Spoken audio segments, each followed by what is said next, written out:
is the Writer's Daily Dive Live. It happens every Tuesday at 12:30 Eastern Daylight Time, and just before the Writer's Daily Dive 1 o'clock Zoom. And that is in the chat. I think I did that correctly this week. I put the Zoom meeting link number and the password. And this is our second episode of Writer's Daily Dive Live. Oh, who was last week? It was 2 weeks ago, and it was my friend Steve Salinda from the Ultra Contemplative. And we talked running and meditating and writing and the LA fires. But today is a really special day. I'm in East Hampton, New York, and Troy Ford is in Sitges, Spain. So it's 6:30 p.m. there, dinner time. And It is. is today actually the day that the box of books arrived? Your box of Okay, books? so it's actually, so first of all, I couldn't possibly order a whole box of books. Well, I suppose I could from Amazon, I suppose. Amazon Spain, but I'll just tell you it's a proof. It's just a single copy. It's the proof from Amazon. So yeah, I'm going to unbox that later at at 2:30 Eastern time, because I want my husband Leo to be in on the in So on you're the going to do a unboxing. live unboxing? That's so cool. I am. So we'll see whether Okay. we'll see how the proof looks, and I got some postcards and I got some book plates actually, that I'm going to unbox during the same video. So that's all going to be at 2:30 Eastern on Substack Live. So So will of this be course, the first moment you've held the book physically in your hand? yes, I've actually had it for a couple days, but I was wanting to unbox also a poster that I ordered that's going to like sit behind me on the wall when I do videos and stuff like that. But that hasn't come yet. So, but So it's Leo going to be leave that beautiful graphic. We have to tell people that this is Lamb, Lamb, and it is blame. your book, and it has this beautiful graphic. So that Yeah, head is going to be behind you now. yeah. Wow. It's the silhouette of a guy with a mohawk because title character Lamb, whose real name is Willem, but um, everybody calls him Lamb, and so that's going to be this big poster, this head looming in the background when I'm doing my videos and things like that. So, yeah, so that hasn't arrived yet, I'm afraid, but the postcards, the book plates, the proof has arrived, and so you will see on camera if it's everything I hoped for or whether it's a nightmare. No, it's just so great. Well, it'll be right reaction video. No, it'll be so cool to just have these. I love getting physical things, We're Yeah, yeah. such delighted children when we're actually like, look, it's in reality, like in So I want to hear about the origin of writing it, and I read a little bit about you did a whole post recently about your journey into this, but tell us briefly, if you can, or not briefly. I know you always wanted to write, and I know that your journey took you many other places, and then it was Substack where you were serializing chapters here that got you really.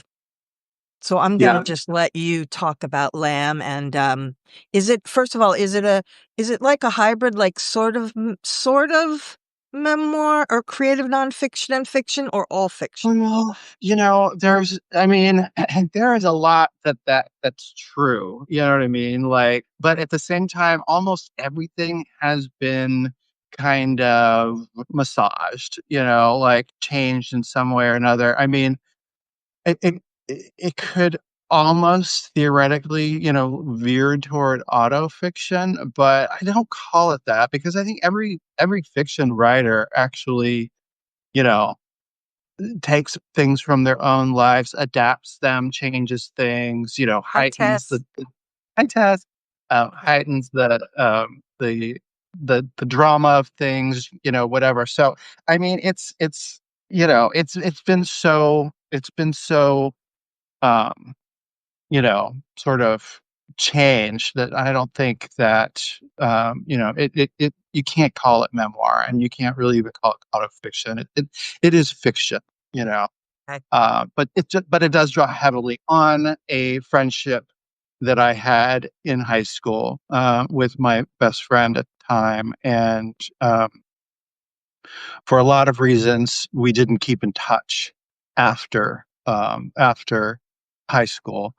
But then, so I graduated from high school in 1987, and then in 2003, I received a notice from our high school. It was a very small private high school.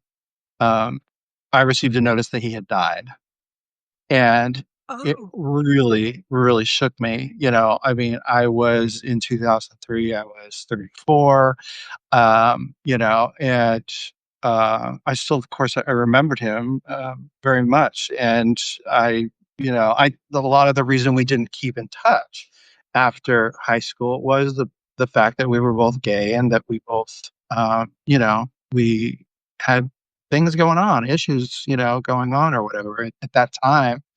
1987, from high school and then into the 90s. I mean, we were still at that point, less than 20 years from Stonewall, at that point. So Were you keeping journals like throughout your life that you referred back to or about I have time? kept journals all my life. Yeah, I kept paper journals. I have a big box of paper journals that I kept, for many, many, many years. And then once computers came along, I just started writing my journals on computer, and I have those going back to the 90s also. So I mean, many millions of words I've written, journaling, but this novel, and then actually it's because Lamb, which is coming out June 3rd, is actually my second novel. Oh, My first novel is the first one I wrote and completed. I started during COVID lockdown here in Spain. was that And like a defining moment of like, it's now or never? Was that sort of that time during COVID? Like, I have to write now? it was the intention. It was my hope. When we moved to Spain, I was kind of in between careers. I actually, when we first arrived in Spain, I Hi, took Michelle. an English. Hi, Michelle. I actually took a course on teaching English, and the I intention did as was that well. one. Did Did you you? get your ESL? I got my ESL. Yeah, yeah, Yeah. yeah, yeah. Yeah, I got it. And that was the first big thing I did when we arrived in Spain. We arrived in May of 2019, and then in August of 2019, I started taking the TEFL, teaching English as a Right. foreign Yep. language, courses in Barcelona, where we were living at the time. And I finished that in January. So January, February of 2000, I started looking for a job as an English teacher, and I actually had lined something up. I was going to be teaching through a school that kind of focused on executives at companies and things like that, Yes. and to teach English. And so I was going to start teaching with them. And then the other thing I was going to do was to write part time. So split my time between writing and teaching English. And then the lockdown happened, and we couldn't leave our apartment for 3 months. Yeah, it was much more serious in Europe. I mean, I remember the pictures in Italy of people like, on their balconies, like banging pots and pans. Like Right. lockdown Every there night. was, you Yeah. could get Yeah. arrested if you Oh, yeah. disobeyed. Yeah. Absolutely. Yeah. We could leave the house to go to the grocery store, the pharmacy, or walk the dog, but we could not even walk the dog together. It could only be one person at a time. So we took turns. Yeah. So anyway, so that was the moment when and it was not a do or die thing. I think it was just like, I have absolutely nothing to do. We were living at the time in a 2-room apartment. It was a penthouse that had a glorious terrace. with a wonderful view. And it was kind of up the hill from the rest of Barcelona. So we had these great views, but thinking that Leo was going to be working, in the office every day, we just got a two, like a really a nice big great room, and then a good size bedroom. And then the lockdown happened, and the two of us were like stuck. He was stuck in the bedroom working all day. I was stuck out in the living room all day, by myself and with absolutely nothing to do. The thing that changed, see, I had always tried to write fantasy. My early love were Lord of the Rings, and also this other book that's like high fantasy. And then low fantasy, there's this wonderful book called Little Big by John Crowley, who I absolutely adore that book. And I wanted to write like them. And so You for did another 30, post about how writing for you was such escapism in the beginning. Like that it really was your, was. yeah. Absolutely.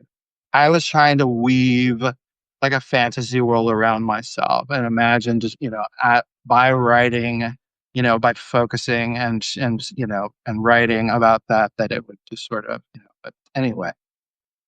What changed was I decided that I needed to change genre. I couldn't seem for 34 years. I was stuck. I never finished anything.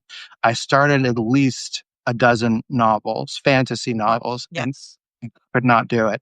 And so I finally just decided I am going to change genre. I'm going to try something that really resonates with me on an emotional level because it's personal, and I managed to do it. I wrote a book called Waterspout, and I went through several rounds of revisions, and I went through the whole query process. I Oh, got some full manuscript requests. I used Query Tracker, of course, and I got some full manuscript requests. But ultimately, they were all no's, and which is not uncommon, yeah, of course. Yeah. especially for your first book or whatever. Yeah. But at that point, I just decided, you know what I mean? I'm going to keep going in this, in the contemporary, fiction genre, and then when I joined Substack. I just have to say, I'm really impressed at a first novel that you not only went from beginning to end, that torture, and then the query process. Like you really have follow through. And that, if people knew how hard it was to create anything, I don't know. I mean, it's daunting just thinking about it, but doing it. So now I understand that you had gone through this whole process. So by the time you started Lamb, you sort of knew how to make it through to the end. I Yes, but also, what was the most important thing was I knew I could do it. Right. That's what I never knew before. You know what I mean? Right. Like I just Right. for all those decades when I just couldn't do it, I just thought I can't. you Yeah. know? And Yeah. so finishing that first book, even though it didn't get picked up, even though I didn't get an agent or anything, you know what I mean? At that point, I was like, I know I can do it. And I know that, each time I write a new book, I will get better. I will get better. I will get better. And at some point, hopefully, maybe still, I might find an agent for a future book, but Lamb, I serialized it on But Substack. let's go back to the beginning of Lamb. So did it start? I lost track of the dates here. So you heard about his death pretty soon after and then you started writing it? So in 2003, Oh, I got, this was a long time ago. In a long time out. 2003, Okay. I got the notice that he had died. I didn't know how. I didn't know anything. And in fact, I searched for many years online to see if I could find an obituary, and I never could. So I didn't really know anything about it. And then I don't want to say now because the book is looming, and it's revealed in the book. Oh, okay. Yeah. Don't say too much. Yeah. The actual Rochelle, oh, sweet. The actual um the actual ending of the book does exactly follow what how I found out and what actually happened. Obviously, the names are all changed and everything like that, but I did draw the ending from what actually happened and how I found out. Did you think about protecting him by changing the names even though he was gone? Did you still think I have to sort of be careful here and Yeah, change? I did. I did change the names. I did change the names, and um, it's still it's still fiction. It's still, you know what I mean? Like even, some of the circumstances are different, but the kind of the kernel of it is, was what actually.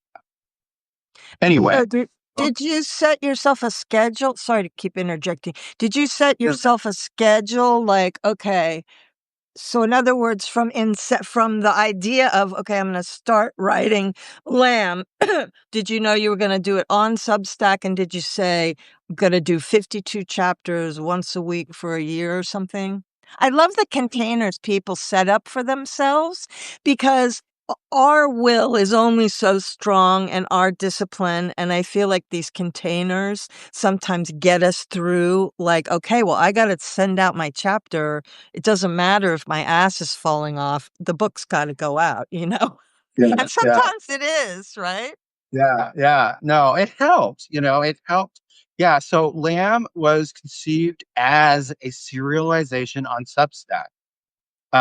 I had started an earlier novel, which I just mentioned in my Monday post, and it was going to be called According to Mark, and and it kind of, what if for whatever reason it got too complicated, it got weird and stuff like that. And I said, but then I kind of had an inspiration after being on Substack for not quite a year. I just saw how some other people, especially I'll say Nathan Slake, who I absolutely love. He writes the newsletter Slake. He was doing this really wonderful thing where he was writing like chapters and scenes from a story which uh, had no ending and still is not finished. But what I noticed, Sounds like mine. yeah, well, So, yours has yeah. But what it said to me was that, people can really resonate and people can really enjoy a story, even even if it's just sort of like self-contained little blocks. And so what I ended up doing was mapping out a series of episodes in the life of Lamb that all focused, basically on the high school days, and then through his 20s. And and so there's like I call it a novel in snapshots. yes, I like that a lot. You know, and so it's like it's individual episodes, it's individual stories. He wrote ostensibly a few short stories that I've included in the book. So what you have Ooh. are several stories within stories. Oh And yeah, then like I'm doing with mine, where there's Nick's writing within the book. Oh, that okay. Oh, that's cool. yeah, and then there's some poems as well. Prose, I call it actually prose poetry, because I don't really write poetry. However, I did do some chapters that were, like I call them prose poems, basically. And and then there's journal entries and there's letters and so forth. So what you get is it's almost like a photo album that you're going through and you're seeing this story of Lamb's life and his friendship with the narrator who's unnamed. He just has an initial D. And so you get a picture of the characters, and also this picture of San Francisco.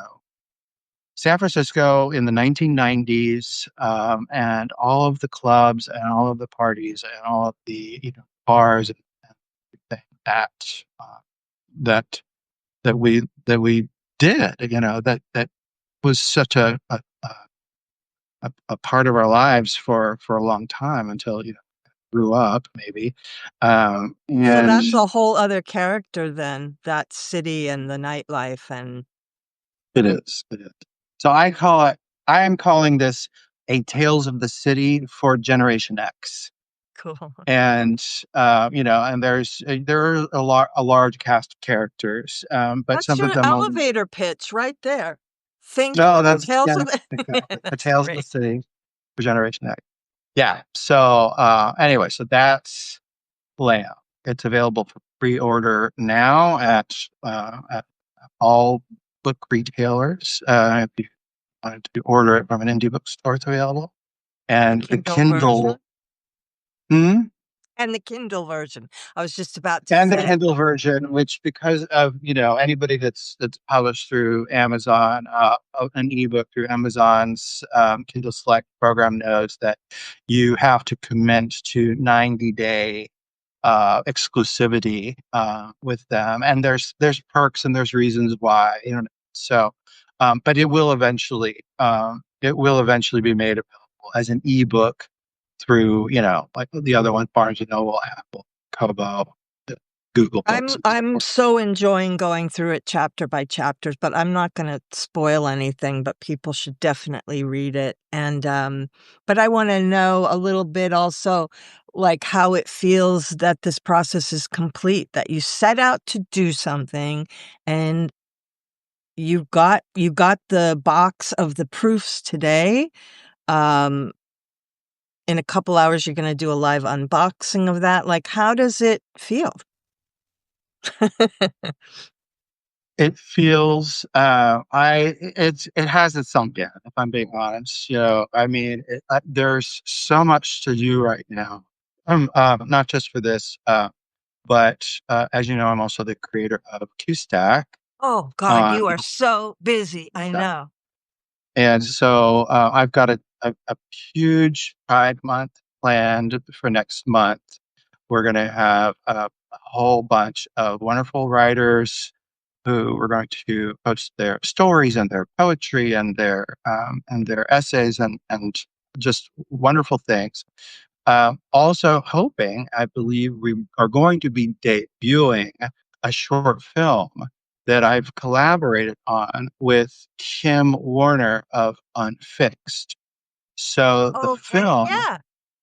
the film is called Unsung, and it is about well it's a documentary and it's for queer artists and creators and there's a registered dietitian and it's talking about uh, what it's like to be queer, how it's affected them, you know, what their lives have been like, what coming out was like, what you know, how their families reacted, and all the way through, you know, to current day. And it's different ages, different genders, and So will that be coming out on Substack? Will it be it people will saying, be It will also ultimately, I mean, Unfixed, Kim Warner's Unfixed is on Substack and QStack. We're hoping actually to do a YouTube premiere, which you can do a YouTube premiere live. And then we were going to do, hopefully, we're going to do a panel discussion with the cast members after the live premiere. And that would be kind of the a recap for Pride Month, basically. and Um, anything you're doing like in person in Sitges? Because Sitges has a big.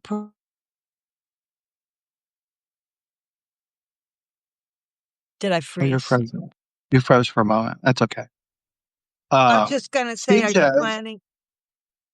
See, just the big film festival that we have here, the world renowned film festival, is actually it is a they call it a fantasy film festival, but its main focus is on horror and speculative. So so No, for I was example, just wondering about Pride Month in Sitges. Isn't it a big Pride city? And they have a pride celebration, and Sitges is like the Fire Island of Europe, basically. I mean, we Really? just, oh my God, we just had Bear Weekend. Okay, we have two bear events in Boy, Sitges. you mean furries or you mean bear? Not furries, but I mean bears as in, gay bears, big men, Yes. big Yes. furry men. Anyway, we have two of them in Sitges. We have a bear weekend and we have a bear week. That happens in September. But then we also have Gay Pride, we have Carnival, and we have Film Festival, we have the Patchwork Festival, we have San Juan in June, which is like this gigantic fireworks, and it's basically their Fourth of July. And then we also have Fiesta Mayor in August, which is another big party and fireworks. And then we have Santa Tecla in September, which is also fireworks. And they love fireworks in Catalunya. Oh, I'll tell you what. I know. I've never Really. seen so many fireworks in my I was in life.